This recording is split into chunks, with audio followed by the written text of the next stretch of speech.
Hey everybody, it's Jeff Kadowski and I am presenting my third speech. I would like to start off by showing you my audience.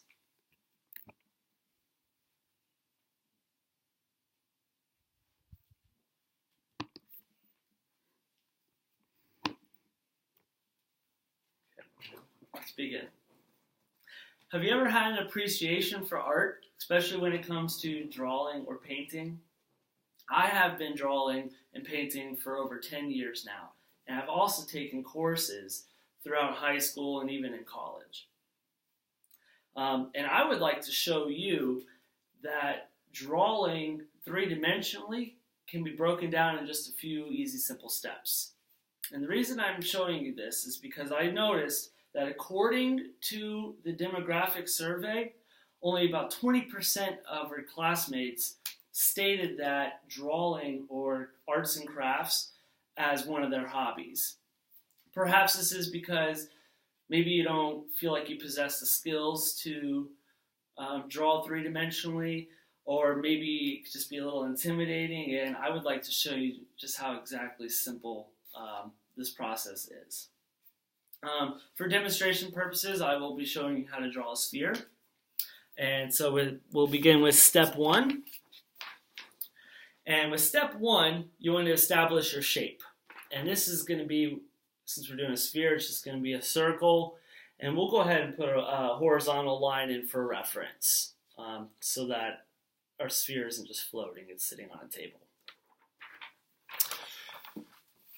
The second step is going to be showing your light source.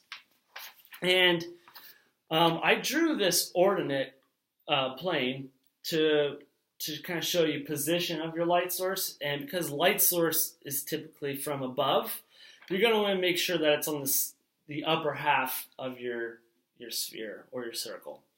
And it's up to you to decide if you want it on the left or the right, because either way works. You can see here, you can have it on the left or the right, as long as you're maintaining on the upper half of the sphere.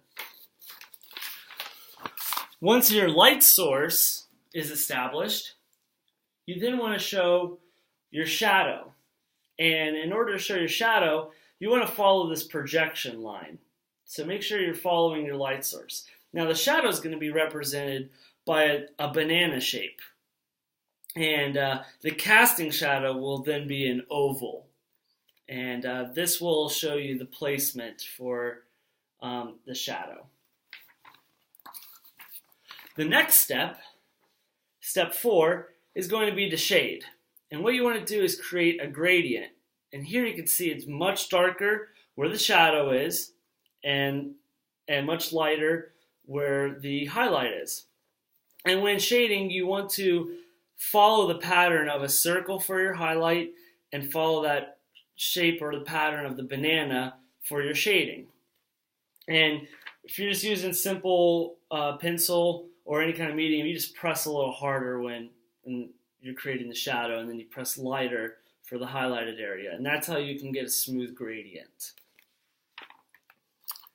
The last and final step is to blend. And by blending, you can create the really smooth transition. And you can see with this casted shadow, we have that gradient from dark to light.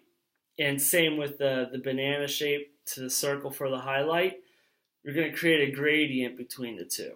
And this will show you a smooth transition from light to dark.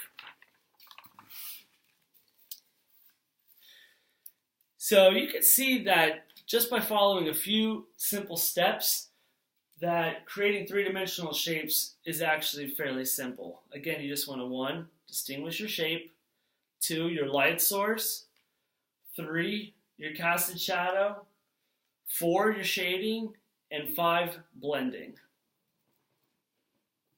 And I would like to thank you for listening to my speech, and I encourage you to go ahead and give this a shot. And I would like to show my cards. I basically have an introduction, a couple of my steps, and at the end I also have my bibliography citing the demographic survey that I used to conduct this speech. Thanks. Have a good day.